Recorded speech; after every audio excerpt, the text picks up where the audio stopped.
This is Gary Hartley by the chalkboard. My guest today is Philip Nell. Philip, welcome and thank you so much for joining me.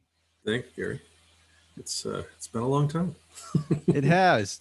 Philip and I went to school together and grew up together in Ketchikan, Alaska, and had some wonderful times playing together as kids. You lived a mile down the road when we were children, and I remember spending time at your house. And we went to school together. I was thinking today, one of the most interesting things about Ketchikan that we experienced when we were seniors, we were in track together. And because it rained so often up there, we often had track practice after school in the hallway. Oh, yeah. Yeah.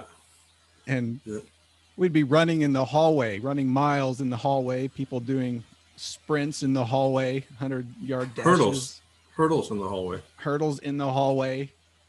Yes. Yeah. And people would walk out of a door and not be watching, and they're thump, thump, thump, thump, thump. Yes. Dodge left, dodge right. Yeah.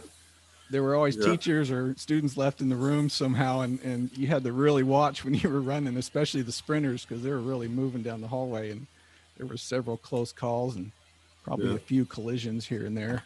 Yeah, I remember freshman year. It was pretty sure it was freshman year. We were having a inside the team, intra-team meet to see who got to go to the meet in Alaska and who got to go to Hazleton, Canada. So the varsity JV, sort of a split. And it was raining and blowing, and then it started to hail a little bit, and my skin was turning like orange and blue. It was a good day to be out running. Yeah, running in the rain. I remember once, I think I was a senior, I decided I was going to play soccer, and so I signed up for soccer, and it was really cold one day, and so I decided to wear sweatpants. And then it started raining, and my sweatpants got soaking wet, and they were just almost falling off. I couldn't keep them on. I was holding on to them with one hand trying to play soccer. Yeah. So where do you live now? I am in the Garden State, New Jersey. I'm about 30 or 40 minutes south of Newark. So never thought I'd end up out here. But, I never thought I'd end up in Texas, but I stayed. How did you end up staying in New Jersey? Work. After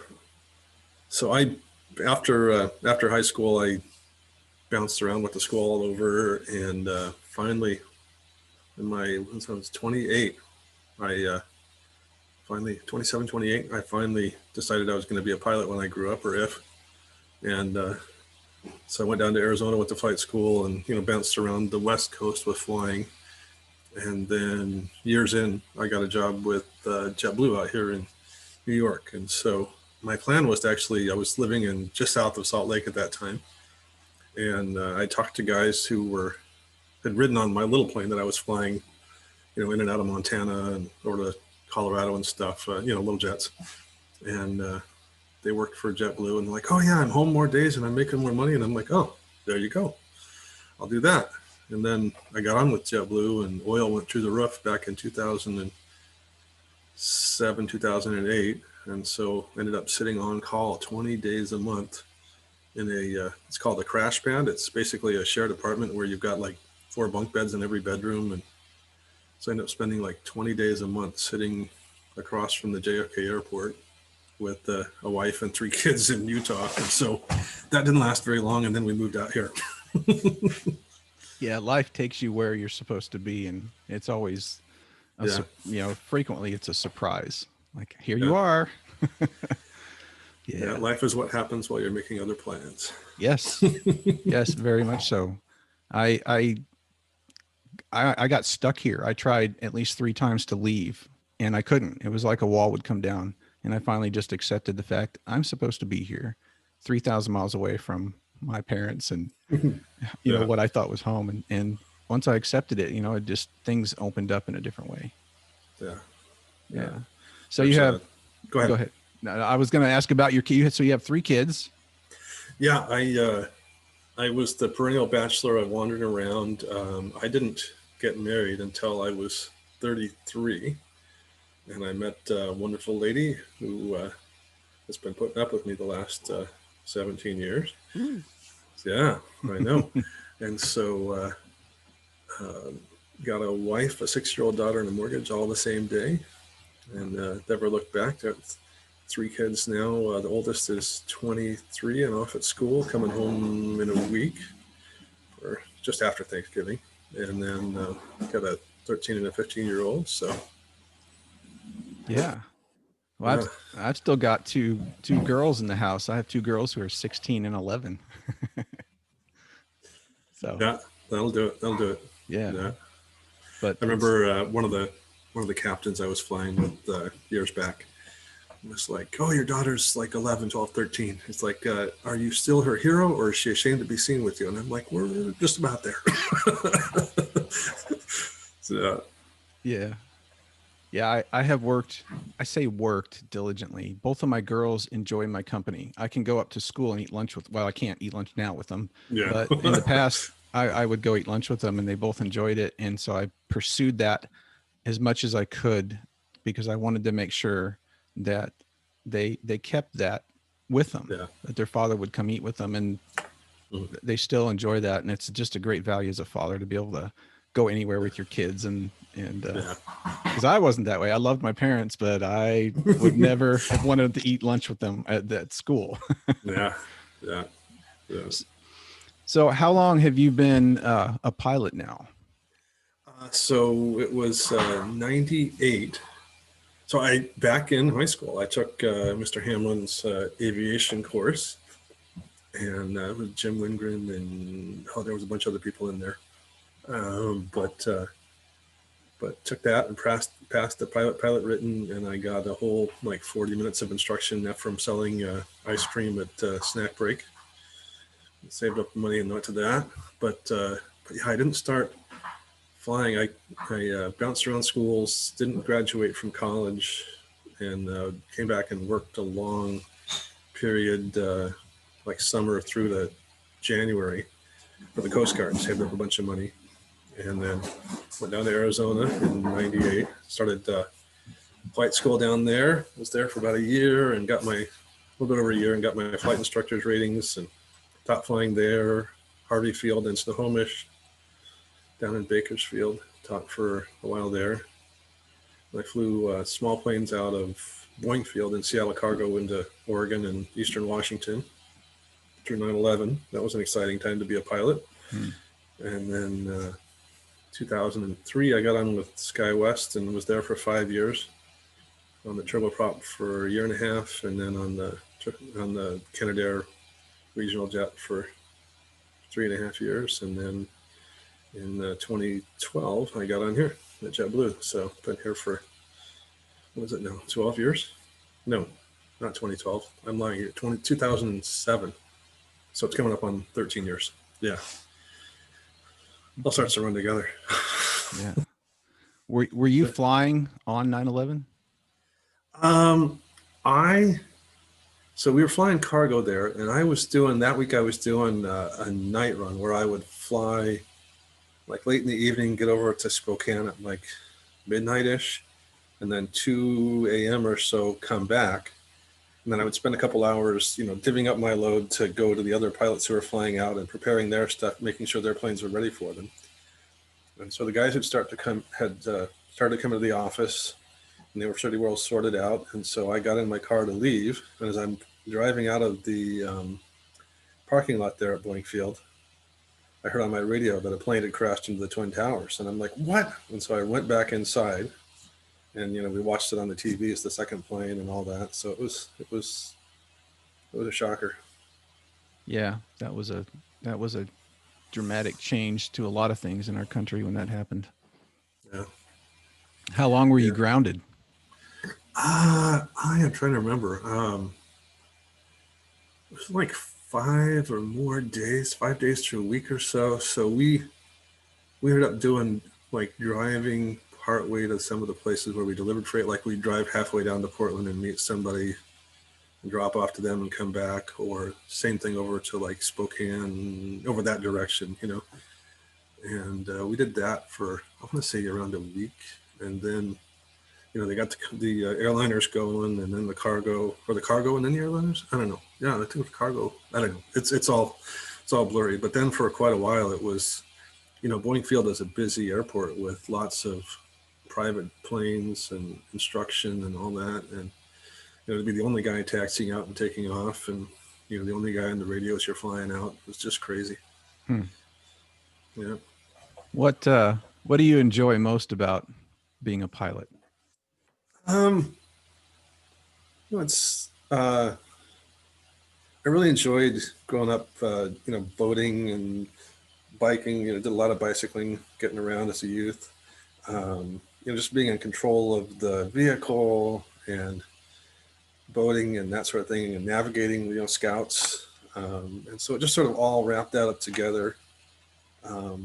Just captain, just that, in charge, not like in charge, but like, capable and doing things, and, it gave me a sense of self-worth. So this is something I can do it and do it well, Yeah, that's excellent. Have you had any nervous or scary moments when you were flying? Oh yeah. Yeah. Not too frequently now. Back when I was teaching flying, these could get exciting because, as an instructor, you want to let somebody go pretty far down the path, but not so far down the path that you can't, save yourself. So you want to let them try to correct their mistakes. And so learning how to judge where that point is and what your skill level is, and leaving some safety margin.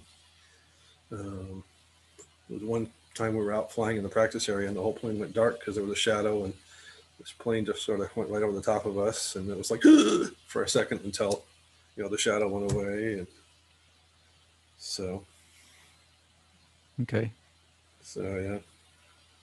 You had any interesting passenger experiences? I have had some cool passengers over the years. What was it Michelle, one of the Olympic skaters, I think Michelle Kwong, from like Long Beach to Salt Lake, or the other way, I forget. And then I flew Justice Sotomayor from LaGuardia down to Florida. Had Martha Stewart in the back once. So, oh, yeah. Yeah, I've seen some more people in the airport, but actually on my plane, not as many. So yeah. Yeah, It's sort of fun. famous people have to go to the airport too, don't they? A lot of them do. Yeah. Yeah. Yeah. Well, that's interesting. Yeah. What do you do? What do you do when you're not flying? What do you love to do? Well, I have been not flying quite a bit lately because of this. So I do a lot of shuttling kids around.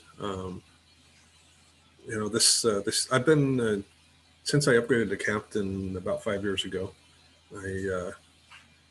My ability to hold the weekends off as a captain, holding a set schedule, wasn't good. So I've been bidding to be on call. So I'm on call on weekdays, which is much better than being, scheduled to fly nights and weekends. And so that gives me my Sundays and the weekends with the family. And also the number of sick calls are just slightly less on weekdays for some reason. So I haven't been flying a lot. Normally, a normal pilot will fly, 600 to 800 plus hours in a year. And I've been flying 300 this year, less than 100. So we need to get that fixed next year. But I get a set amount for being on call. But yeah, so working around the house, driving kids, reading books. Lately, the last year or so, I got involved with food pantry here at the local Methodist church, and been putting a lot of hours into that.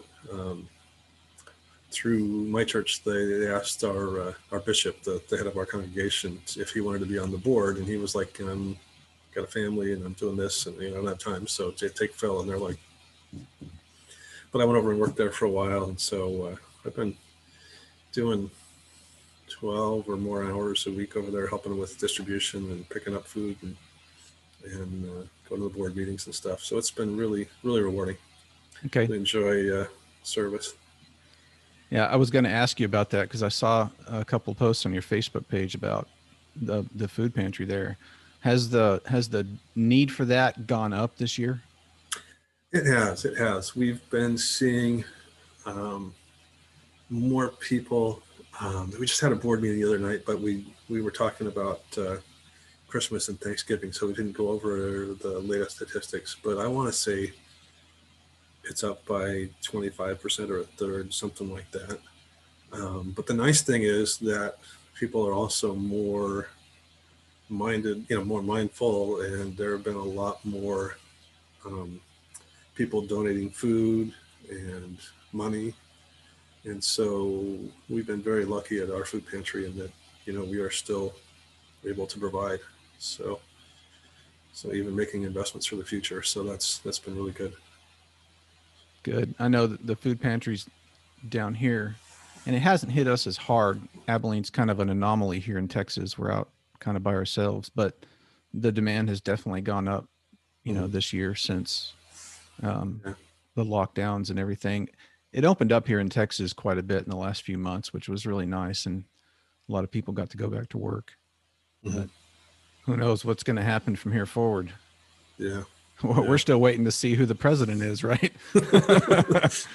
I think we know, but this is all the wrangling that's got to go on first. Yeah. Yeah.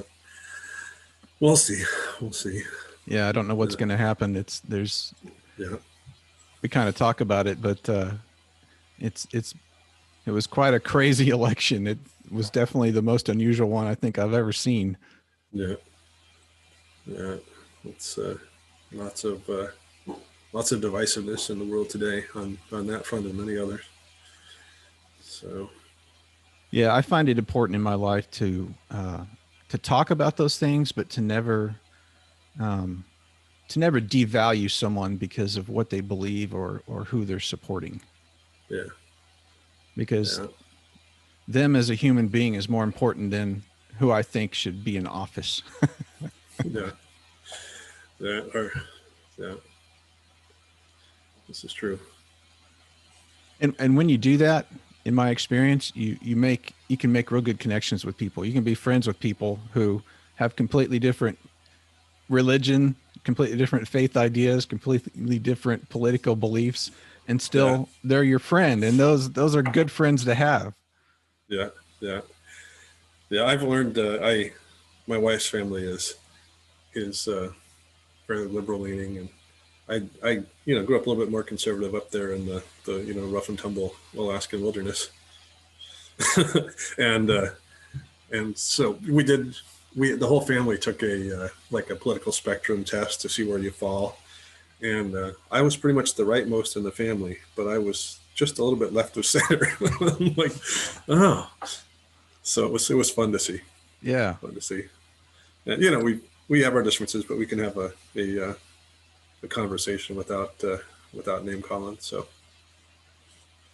yeah, That's in my experience, that's the best way to live. And there's just a yeah, lot of that chaos going around in this country right now with a lot of people that don't seem to have that understanding at all, with the violence and the destruction that's taking place. And it hurts my heart to see that because that's just not in my nature to operate that way.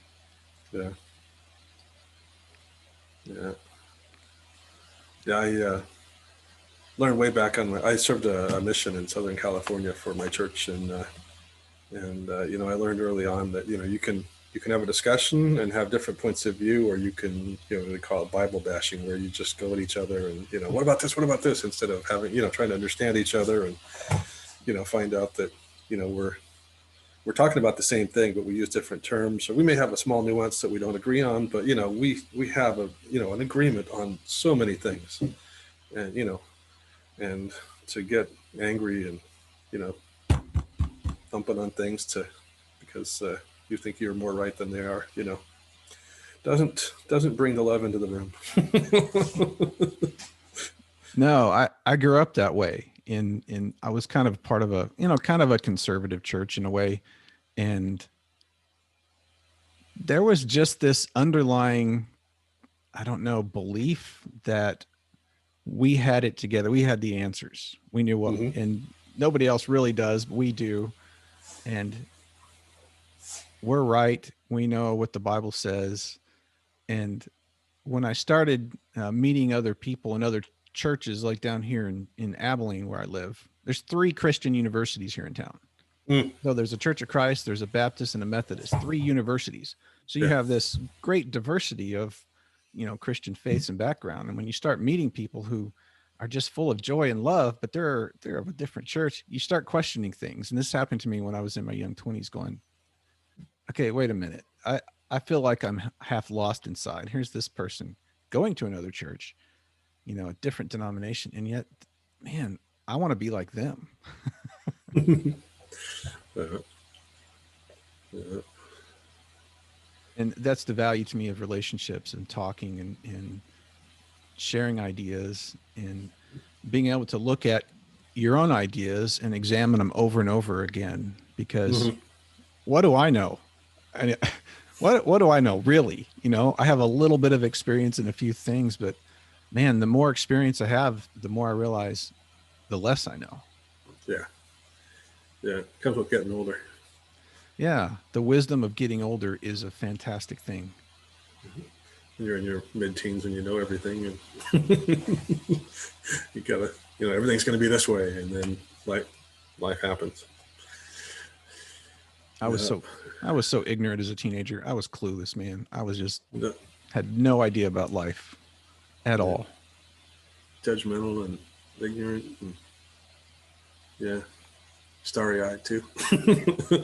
Oh, very starry-eyed. Yeah. I was talking about me, not you. But if you, Oh, I don't mind if someone tells me I was starry-eyed back then.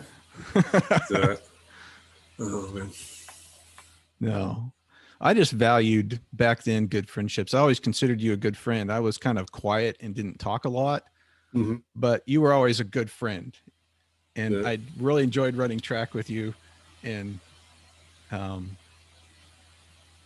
don't know how many classes we were in together. I know we were in several. But Yeah. Yeah. So one of the things I remember was that poor guy that was working on his house, and we put Tabasco in his drink. We were running around in the woods behind your house, and yeah, that was one of the highlights. I don't know if he ever got you back, but I was a little chaotic as growing up there, and I was outside by myself a whole lot. So I had to find things for me to do. And if I could entertain myself by bugging the neighbors somehow, that was that was an option. I sort of got myself back for it tonight. I was making up some breakfast potatoes, and I grabbed I thought was small green peppers, and they were large hot peppers. And so I cut up like 3 or 4 of those and stirred them in with potatoes and filled them up. And I took one out to take a bite of it to see if it was the potatoes were done or not. And suddenly my mouth was going numb. I'm like, oh. Oh man, were you part of the dam building and stick racing at Houtling? And the stream out between the playground and the all the time. Oh yeah. That stream that ran right beside the playground was absolutely fascinating. And we would go build dams. Come back in from recess totally muddy and wet, and teacher wouldn't even bat an eye. Oh, it was okay when I wore boots to school, but we frequently wore tennis shoes, and we would still get out there and just build dams, and you just got soaking wet. Yeah, that was one of my greatest memories of grade school was playing in that water and learning hydrodynamics. Yeah. Oh man, it was a lot of fun.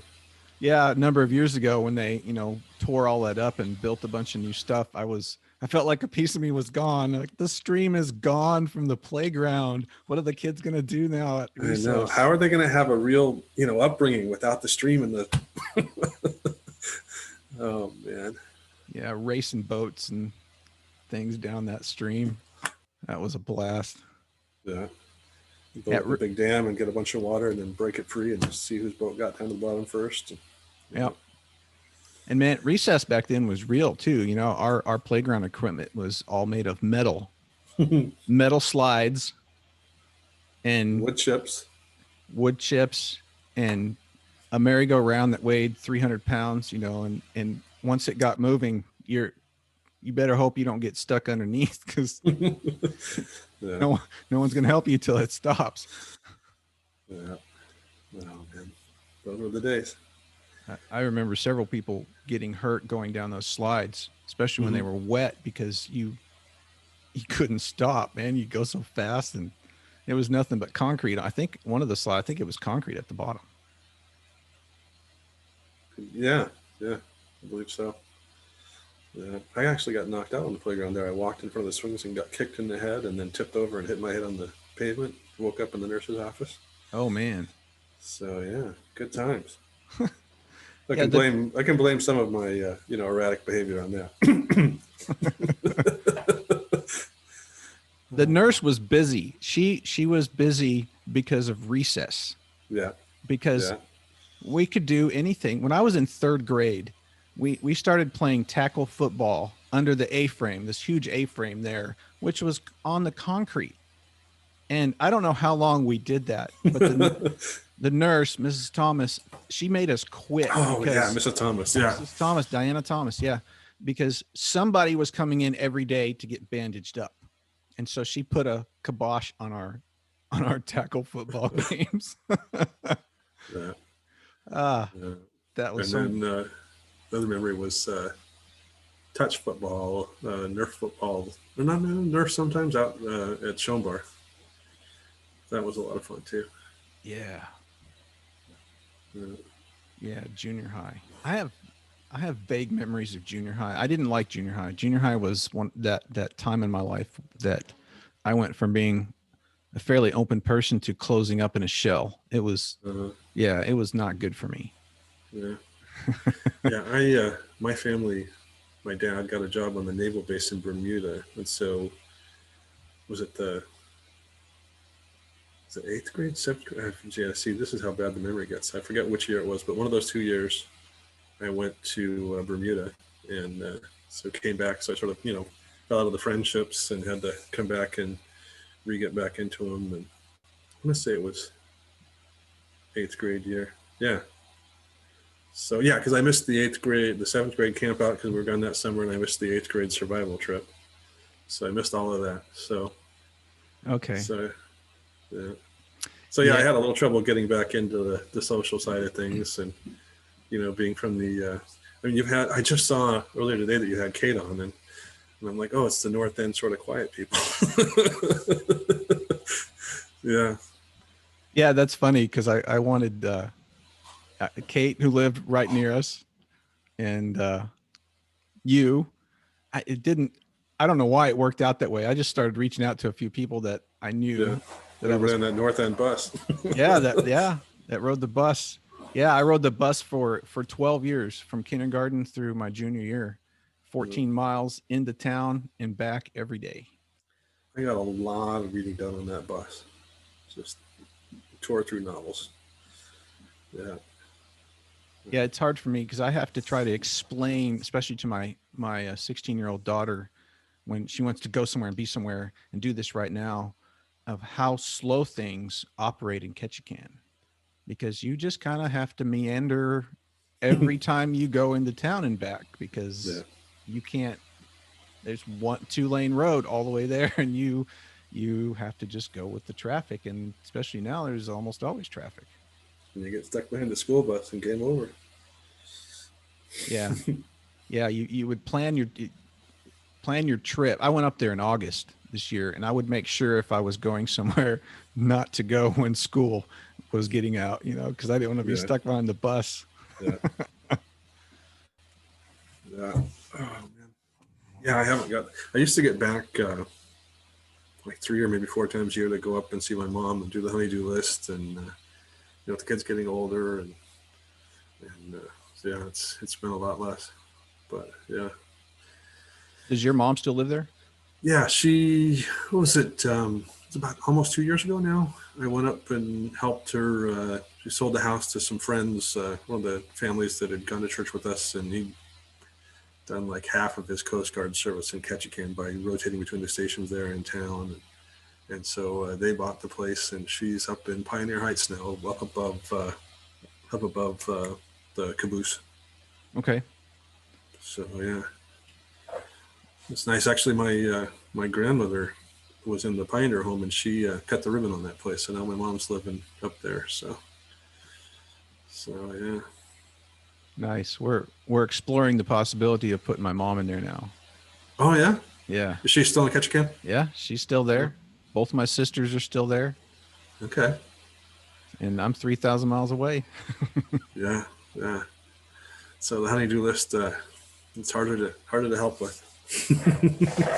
Yeah, that's why I went up there. I spent about 4 days just working on the house, cleaning stuff up. My dad passed away, 5.5 years ago, and there's still stuff in the garage that he had that hasn't been taken care of yet. So I really worked to try to take care of stuff and clean up and fix some things on the house that needed to be worked on, and just visit with her. Yeah, my dad passed in 95, so I've been sort of doing the same thing, going up and doing work around the house. She's got a core of some good guys up there that will come and help too, and she's, was in need. So yeah.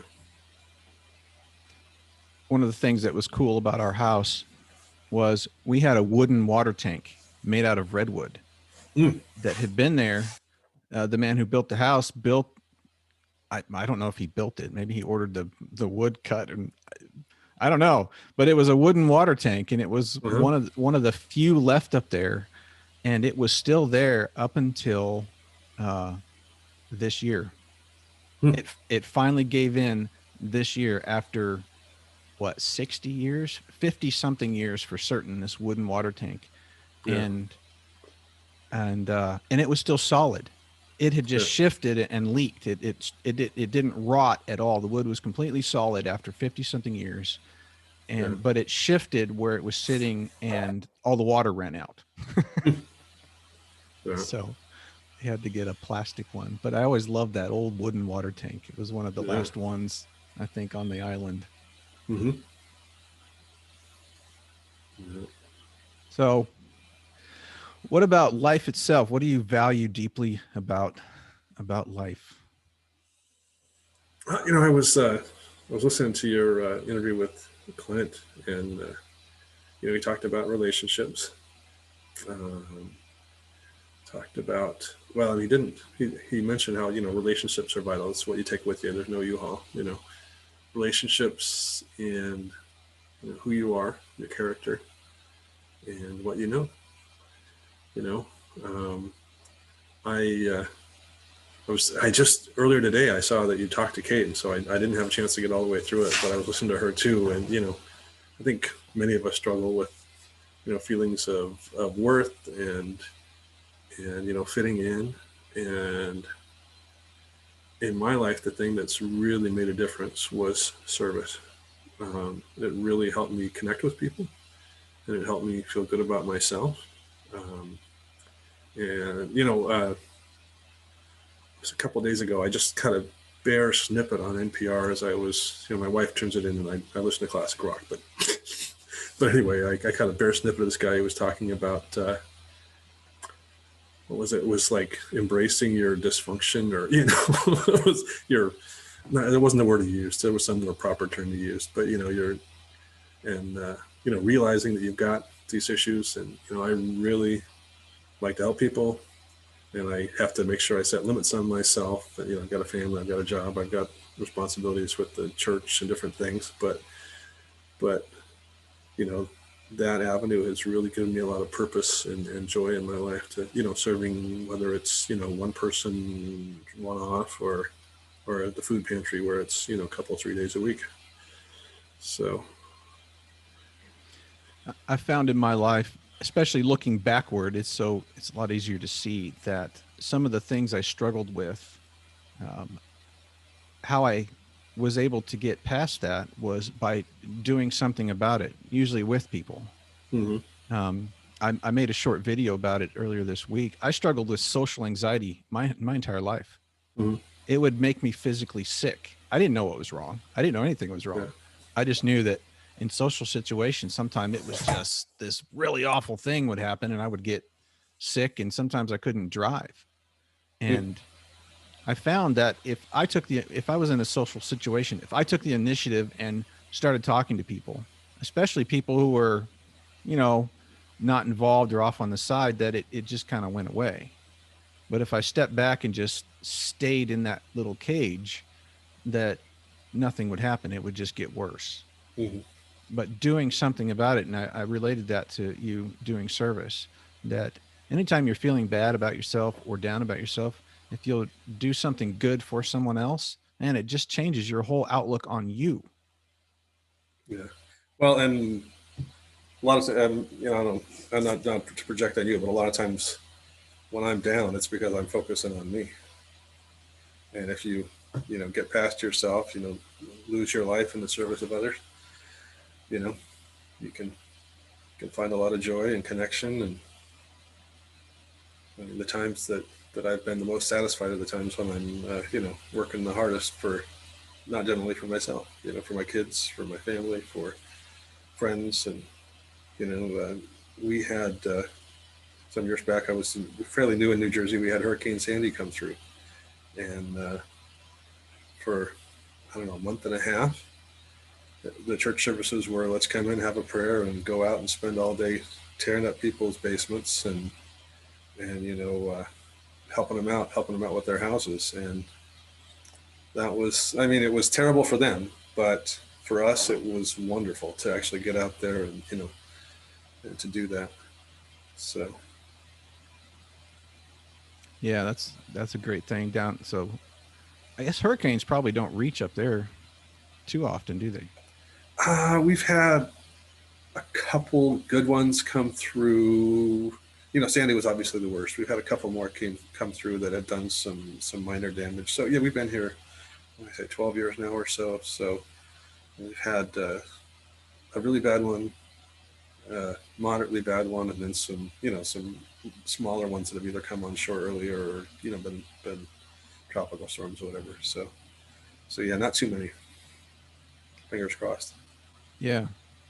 I remember growing up in Ketchikan that we'd always have those fall storms, and Oh yeah, inevitably the lights would go out. The lights going out was a common thing. You just accepted it when the lights went out because that's what happens. yeah. We used to joke we had a natural gas stove and one of those tall bottles outside the front door, and the power would go out on Thanksgiving routinely, and everybody would come over with their half cooked food, and we'd have a nice big Thanksgiving get together because we had the oven that still worked. So yeah. Yeah, we had it. We had an oil stove and an oil heater that you had to light like in the morning with a piece of paper towel, the stove and the heater and this big oil tank next to the house. Well, my dad had hooked up this 55-gallon drum right next to the house as a backup plan. So Mm-hmm. whenever the electricity went out, at least we had heat and we could cook something in the oven. Mm-hmm. And so I always thought that was a Yeah, brilliant plan he did. yeah, yeah. Little kerosene lamps and flashlights and wood stove. Yes. Flashlights that you had to budget flashlights back then because the batteries would run out so fast.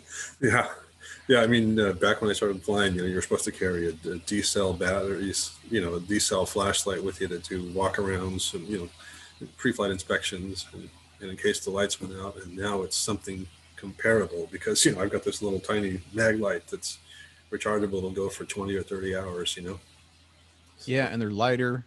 Those LEDs last forever. you can blind somebody with Yeah, it. really. Yeah, they're amazing what some of those will do Yeah. now. Yeah, it's such a unique thing.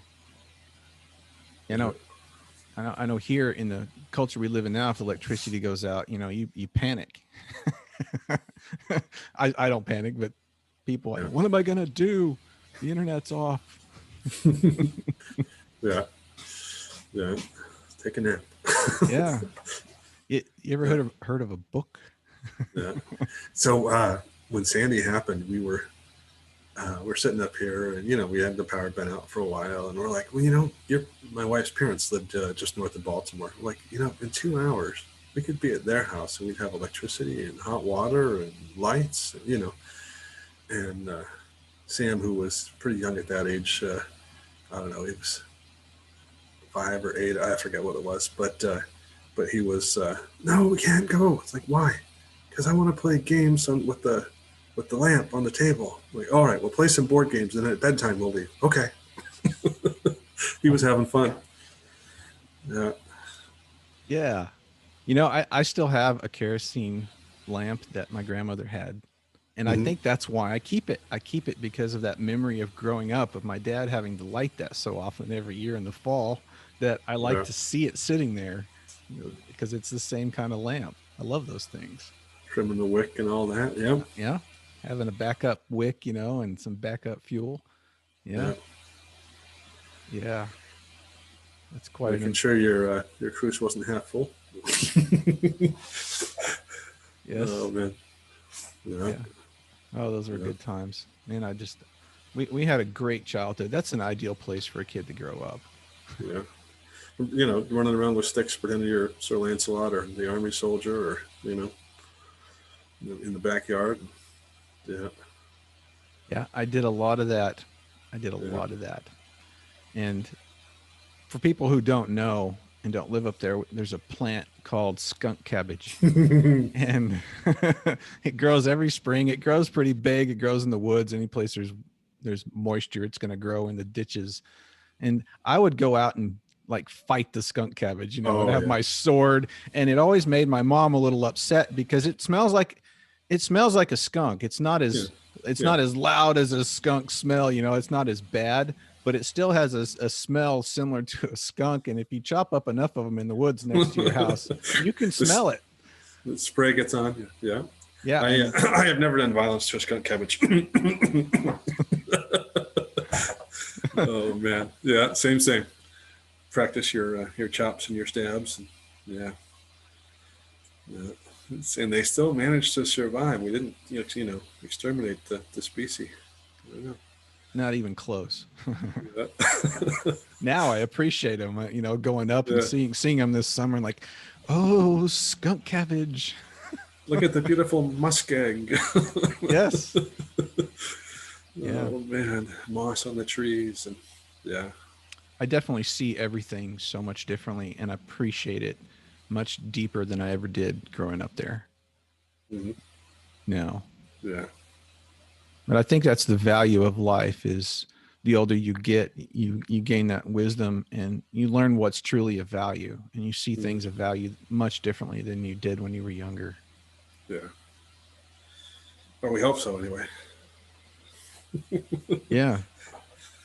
Oh, man. That's why I value friendship so much more than I ever did back then. My friends to me, man, they're like essential. Yeah. No. And I tell people, I say, you know what, for me to have a friend is completely my choice, because if I choose you as a friend, you have no say in the matter. It's my choice completely. If you don't like it, that's too bad. I'm still going to call you my friend. Yeah. Yeah. I think Debbie has a sign up at school. I love you, and there's nothing you can do about it. Right. That's exactly what I'm saying. Yeah. Yeah. I am Debbie's your cousin, and I have asked her to come on my podcast. She's gone silent on me. So I'm working on her. No, I'm going to keep working on you until you come on and we have a good conversation. She'd have a lot of stories to tell. I don't know if she can tell some of them. I asked one person in the class, I won't tell you who it is, but they have an interesting past. And he replied and said, no, he said, I'm going to decline. I don't want to air my dirty laundry in public. And I said, my podcast is not about airing dirty laundry. It's about you talking about what you value in life. I'm not going to try to bring out all the ugly stuff that we remember in high school. That's not my that one time when you let me ask you about that time. Yeah. Oh, one of my another favorite memory. It was Mrs. Bullard, a lovely woman, lovely woman. We're there in ninth grade English and given somebody was doing a vocab test, and she said the word 3 times, and what, and finally she said, and somebody asked, "Can you spell that for me? I can't understand what you're saying." And so she started to spell it, and then finally she went, "Oh, you," and figured out that he couldn't spell it. He was, oh, it was dirty, but it was so funny. Oh, she was a lovely woman. Yeah. Oh, When you were a freshman, they remodeled the school, and they had some of the classes in the auditorium. Did you ever have a class in the auditorium? I did not. So I don't. Well, no. You know what? Maybe I did have history there. You would remember because yes, I think I did have history. You're either sitting in the chairs in this auditorium, or I had geography, and our class was in the pit, right in front of the stage where the band goes. Yeah, and it was dark.